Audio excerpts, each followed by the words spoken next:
Hello everyone, welcome to Keystone life sciences. Last lecture में हम लोग सेक्रेटरी प्रोटीन्स के पोस्ट ट्रांसलेशनल मॉडिफिकेशंस के बारे में स्टडी कर रहे थे। वहां पे मैंने आपको बताया कि सेक्रेटरी प्रोटीन्स सबसे पहले ईआर के ल्यूमेन में भेजी जाती हैं, जहां पे उनका पोस्ट ट्रांसलेशनल मॉडिफिकेशन स्टार्ट होता है। ठीक, इस दौरान सबसे पहले उनका एन लिंक्ड ग्लाइकोसाइलेशन किया जाता है।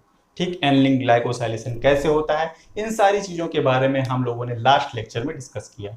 ठीक है, हमने लास्ट लेक्चर में सेक्रेटरी प्रोटीन्स के बारे में डिस्कस किया, ऐसी प्रोटीन जो सेक्रीशन के लिए सिंथेसाइज होती हैं।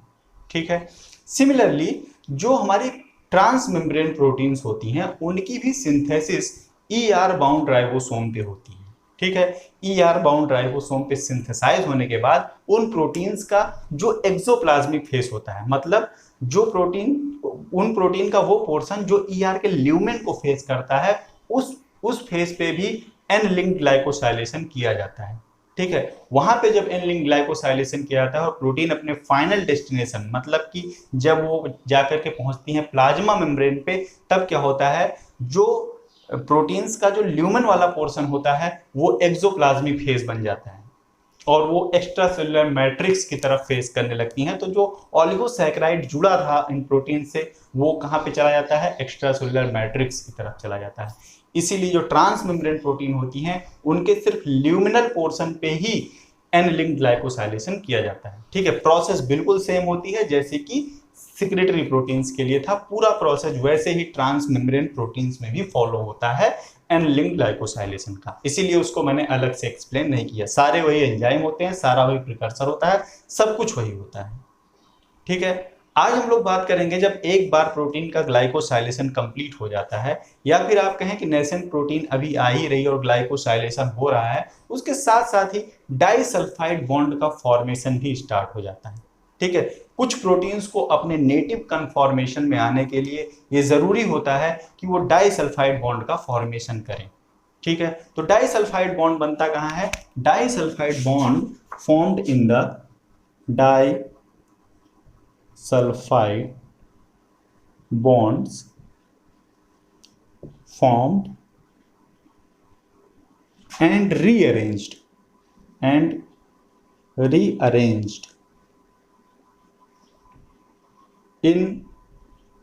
ER lumen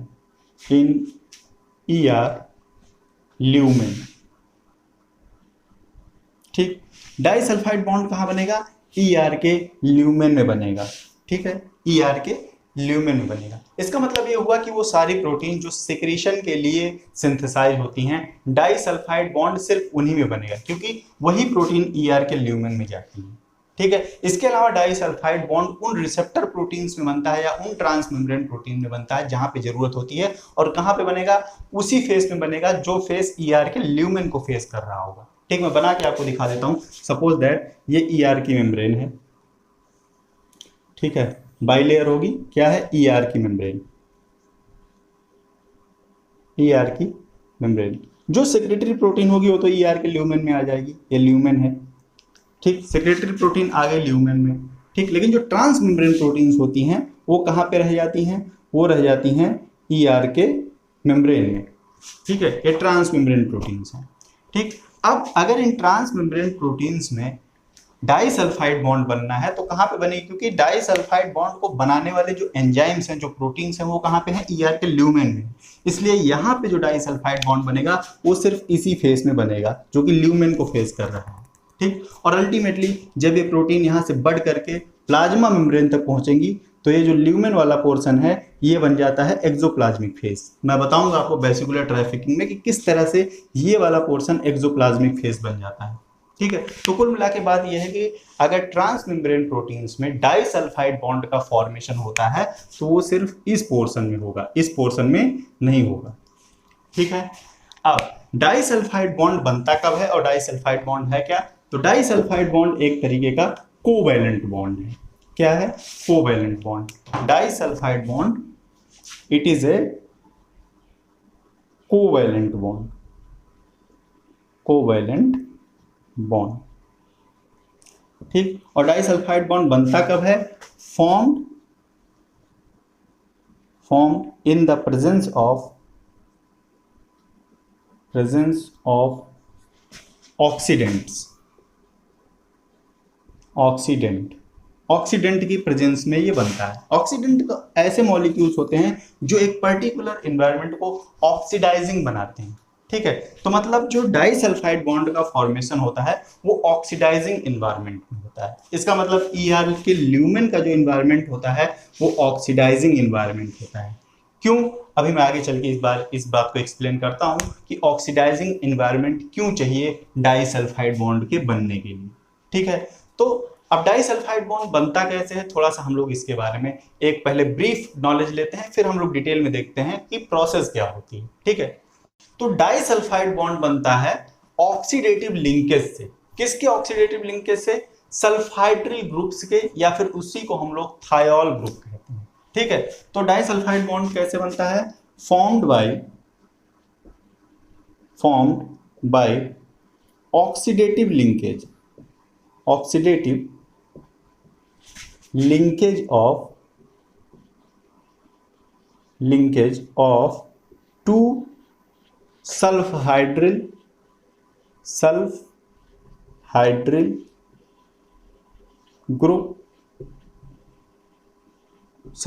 ग्रुप्स डिनोट करते हैं SH ग्रुप, इसको कहते हैं sulfhydryl group. Also known as sulfhydryl group को और क्या कहते हैं? Also known as thiol group present in two cysteine residues,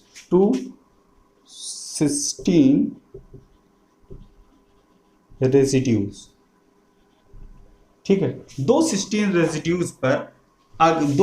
residues के सल्फाइड्रिल ग्रुप, या उसी को हम लोग थायोल ग्रुप भी कहते हैं। ठीक है, सपोज दैट ये एक पॉलीपेप्टाइड चेन है। ठीक, ये एक पॉलीपेप्टाइड चेन है, इसके पास यहाँ पे एक सिस्टीन रेजिड्यू है और एक सिस्टीन रेजिड्यू यहाँ पे है। सिस्टीन अमीनो एसिड के पास एक ग्रुप होता है जिसको थायोल ग्रुप या सल्फाइड्रिल ग्रुप कहते हैं, इसको SS से डिनोट करते हैं। ठीक है, SH से डिनोट करते हैं। ये सिस्टीन अभी रिड्यूस्ड फॉर्म में है। रिड्यूस्ड फॉर्म में कैसे है? क्योंकि यहाँ पे आपको हाइड्रोजन दिख रहा है, हाइड्रोजन का मतलब ये पहले से ही इलेक्ट्रॉन लिए हुए। ठीक है, तो अगर इन दोनों सिस्टीन रेजिड्यूज के बीच में एक डाइसल्फाइड बॉन्ड का फॉर्मेशन होना है तो जरूरी है कि ये दोनों ही सिस्टीन के जो सल्फाइड्रिल ग्रुप हैं ये दोनों ऑक्सीडाइज हों और अपने अपने इलेक्ट्रॉन निकाल दें। ठीक है, तो इनको ऑक्सीडाइज होना पड़ेगा। इसीलिए मैंने कहा कि जो डाइसल्फाइड बॉन्ड बनता है वो हमेशा ऑक्सीडाइजिंग एनवायरनमेंट में बनता है, क्योंकि ऑक्सीडाइजिंग एनवायरनमेंट में जब ये प्रोटीन पहुंचेगी तभी इन दोनों सल्फाइड्रिल ग्रुप्स का ऑक्सीडेशन होगा। ये दोनों जो हाइड्रोजन है आप कहीं इलेक्ट्रॉन निकल जाएंगे और यहाँ पे एक बॉन्ड का फॉर्मेशन हो जाएगा जिसको हम लोग कहते हैं डाइसल्फाइड बॉन्ड। डाइसल्फाइड बॉन्ड, एक बात तो ये हो गई। और फिर मैंने कहा दो it is oxidative linkage, between the two thiol groups, एक थायोल ग्रुप इसका, एक थायोल ग्रुप इसका। ठीक है, दोनों सिस्टीन का एक थायोल ग्रुप, और ये जो लिंकेज यहाँ पे बना है ये एक ऑक्सीडेटिव लिंकेज है। क्यों? क्योंकि यहाँ पे इस सल्फाइड्रिल ग्रुप का ऑक्सीडेशन हुआ है।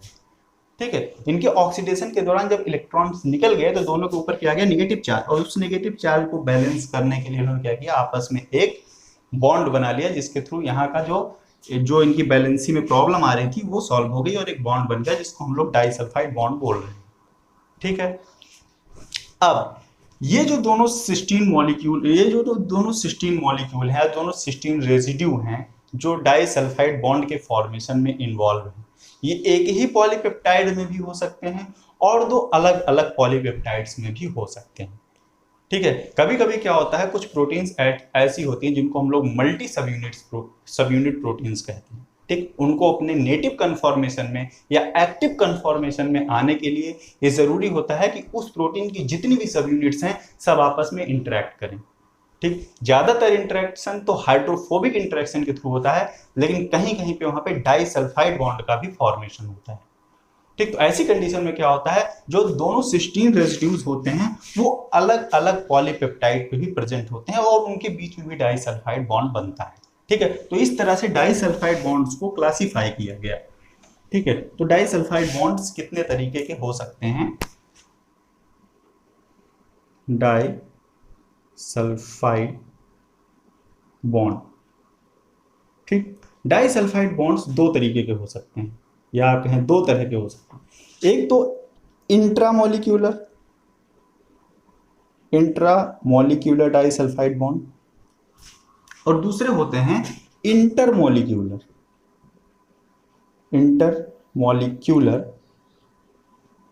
Disulphide bond. ठीक, अब इंट्रामोलिक्यूलर जो डाइसल्फाइड बॉन्ड होते हैं उनमें क्या होता है, बोथ सिस्टीन रेसिड्यू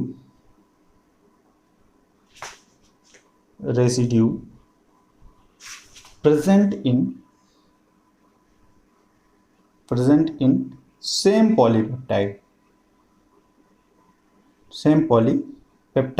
एक ही पॉलीपेप्टाइड में दोनों सिस्टीन रेसिड्यू प्रेजेंट होंगे। ठीक जैसे अभी मैंने बना के दिखाया था। सपोज दैट ये एक पॉलीपेप्टाइड है, ठीक है, इस पॉलीपेप्टाइड में डाइसल्फाइड बॉन्ड का फॉर्मेशन होना, एक सिस्टीन यहाँ पे, एक सिस्टीन यहाँ पे है, और ये दोनों के सल्फाइड्रिल ग्रुप थे और इन्होंने आपस में बॉन्ड बना रखा है। इस तरह का जो बॉन्ड होता है, this is the intramolecular disulphide bond.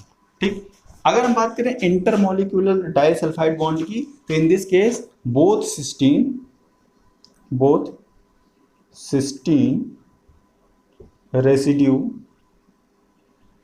residues located on different polypeptide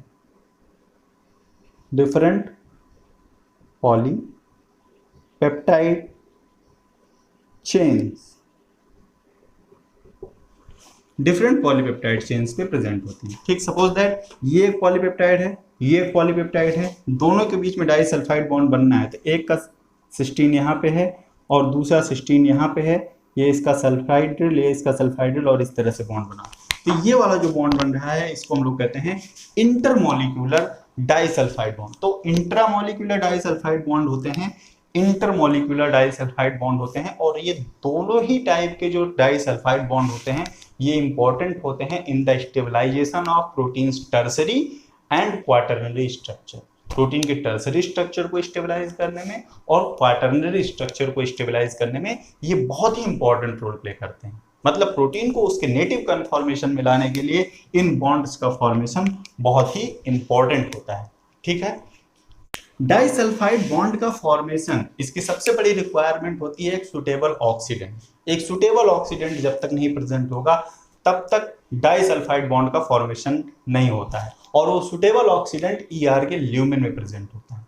ठीक, सवाल ये आता है कि साइटोसॉल में डाइसल्फाइड बॉन्ड का फॉर्मेशन क्यों नहीं होता है। साइटोसॉल में डाइसल्फाइड बॉन्ड का फॉर्मेशन इसलिए नहीं होता है क्योंकि साइटोसॉल का जो एनवायरनमेंट है वो रिड्यूसिंग एनवायरनमेंट है। और रिड्यूसिंग एनवायरनमेंट क्यों है, क्योंकि वहां पे ग्लूटाथियोन प्रेजेंट होता है। ठीक, due to the presence of glutathione the environment of cytosol is reducing, जिसकी वजह से वहां पे डाइसल्फाइड बॉन्ड का फॉर्मेशन नहीं हो पाता है। ठीक है, अब डाइसल्फाइड बॉन्ड प्रॉपर तरीके से बने इसके लिए ईआर के ल्यूमेन में स्पेसिफिक प्रोटीन्स होती हैं जो कि वहां पे रिकॉग्नाइज करती हैं कि डाइसल्फाइड बॉन्ड कहाँ पे बनना है, और अगर डाइसल्फाइड बॉन्ड बन गया है, गलती से बन गया है, गड़बड़ बन गया है, तो उसको रीअरेंज करने की भी व्यवस्था वहां पे है। ठीक है, वहां पे एक स्पेसिफिक प्रोटीन है, जैसे मैंने कहा कि एक सुटेबल ऑक्सीडेंट होना चाहिए, तो वहां पे एक प्रोटीन है जिसका नाम है पीडीआई। प्रोटीन डाइसल्फाइड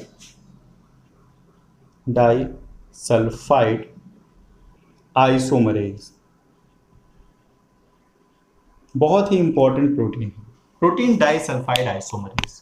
इस प्रोटीन की खासियत यह है कि इसकी एक्टिव साइट में, अगर मैं इस प्रोटीन को मैं आपको बना के दिखाना चाहूँ तो सपोज दैट ये क्या है, ये एक सुटेबल ऑक्सीडेंट है। ये ऑक्सीडाइज, नॉर्मली क्या होता है, ये ऑक्सीडाइज्ड फॉर्म में पाई जाती है, ऑक्सीडाइज्ड पीडीआई में बना रहा हूँ यहाँ पे।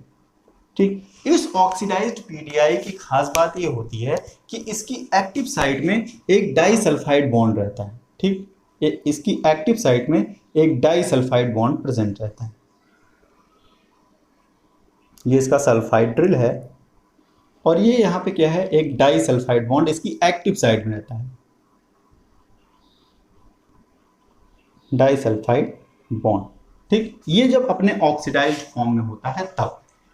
ठीक, ये क्या करता है, ये एंजाइम क्या करता है, जैसे ही नेसेंट प्रोटीन्स आती हैं सिंथेसाइज होके, तो उनके जो वहाँ पे सिस्टीन रेजिड्यूज होते हैं, जहाँ पे डाइसल्फाइड बॉन्ड बनना होता है, जहाँ पे डाइसल्फाइड बॉन्ड बनने लायक इनको कंडीशन दिखती है, ये क्या करते हैं, ये उन स्पेसिफिक सिस्टीन रेजिड्यूज का जो सल्फाइड्रिल ग्रुप होता है उसको ऑक्सीडाइज कर देते हैं। कैसे ऑक्सीडाइज करते हैं, अपना जो डाइसल्फाइड बॉन्ड है उन सिस्टीन रेजिड्यूज को ये डोनेट एक एक करके डोनेट कर देते हैं।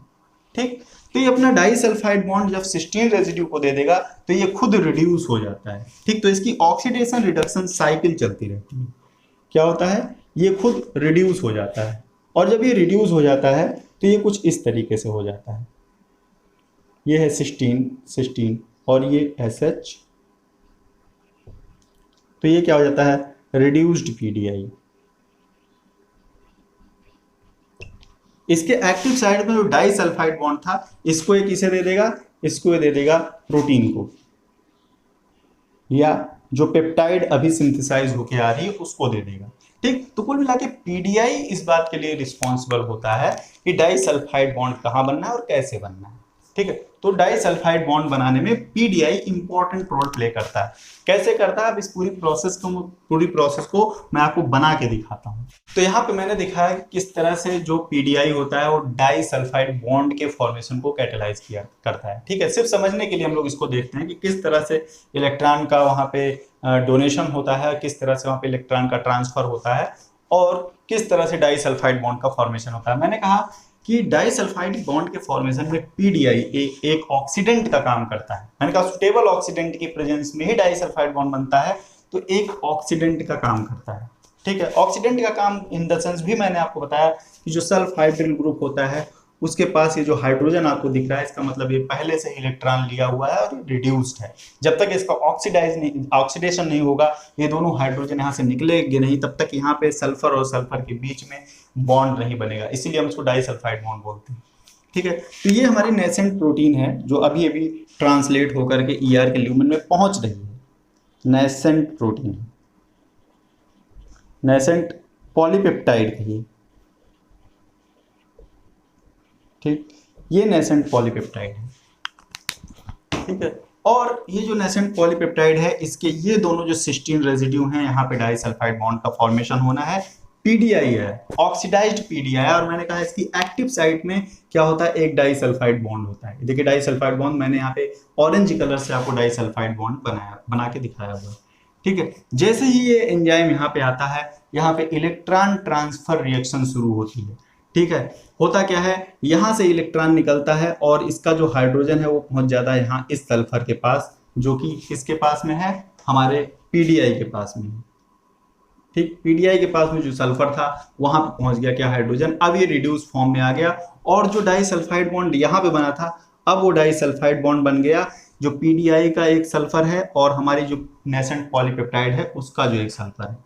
ठीक, इन दोनों के बीच में जो इलेक्ट्रॉन की शेयरिंग थी वो इलेक्ट्रॉन ट्रांसफर हो जाता है PDI के इस सल्फर पर।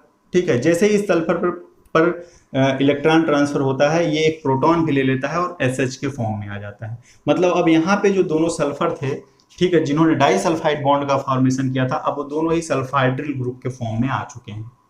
ठीक है, फिर होता क्या है, जो दूसरा वाला सल्फर है वो अपना इलेक्ट्रॉन इसके पास ट्रांसफर कर देता है, और फाइनली जो इलेक्ट्रॉन होता है वो इस सल्फर के पास पहुंच जाता है। ठीक, जैसे ही इसने अपना इलेक्ट्रॉन इसको ट्रांसफर किया, दोनों के बीच में एक बॉन्ड बन जाता है, जिसको मैं यहाँ पे ऑरेंज कलर से दिखा रहा हूँ, that is the disulphide bond. Disulphide bond. ठीक, तो कुल मिला के खेल यहाँ पे क्या था, इलेक्ट्रॉन के ट्रांसफर का था।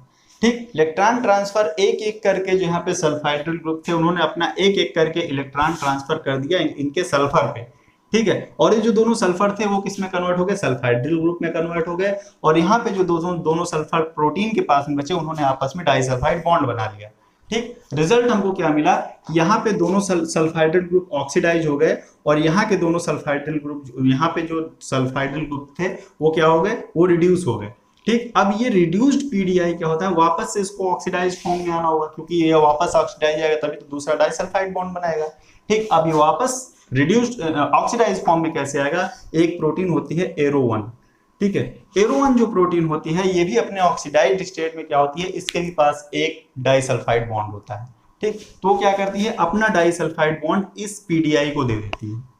ठीक, अपना डाइसल्फाइड बॉन्ड किसको दे देती है, पीडीआई को दे देती है। जैसे ही अपना डाइसल्फाइड बॉन्ड एक एक, बिल्कुल यही प्रोसेस होगी, एक एक करके अपना डाइसल्फाइड बॉन्ड इसको डोनेट कर देगी, फिर से ये ऑक्सीडाइज्ड फॉर्म में आ जाएगा, इस तरह से आ जाएगा।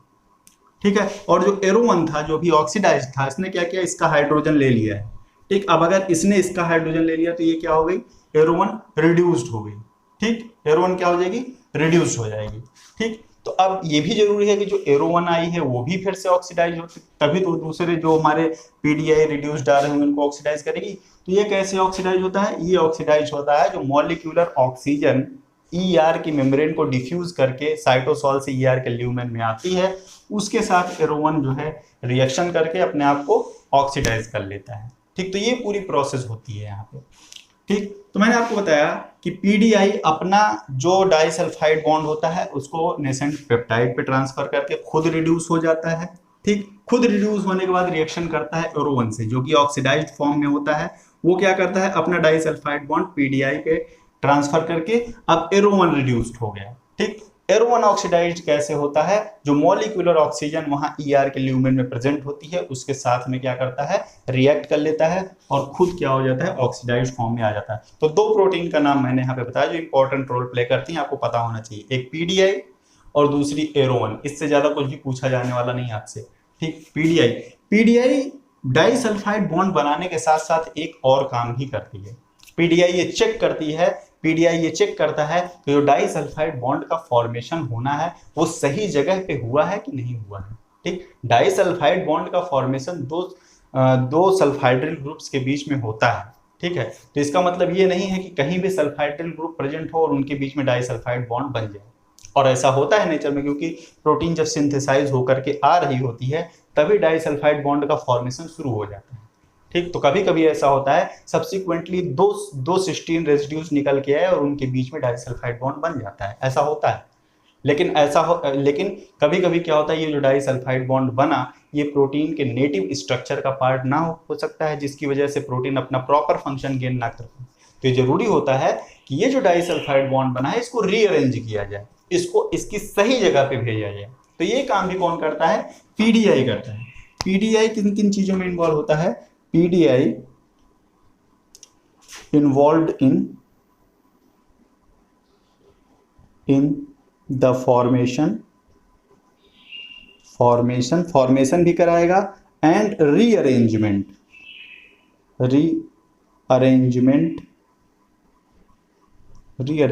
of disulfide bond।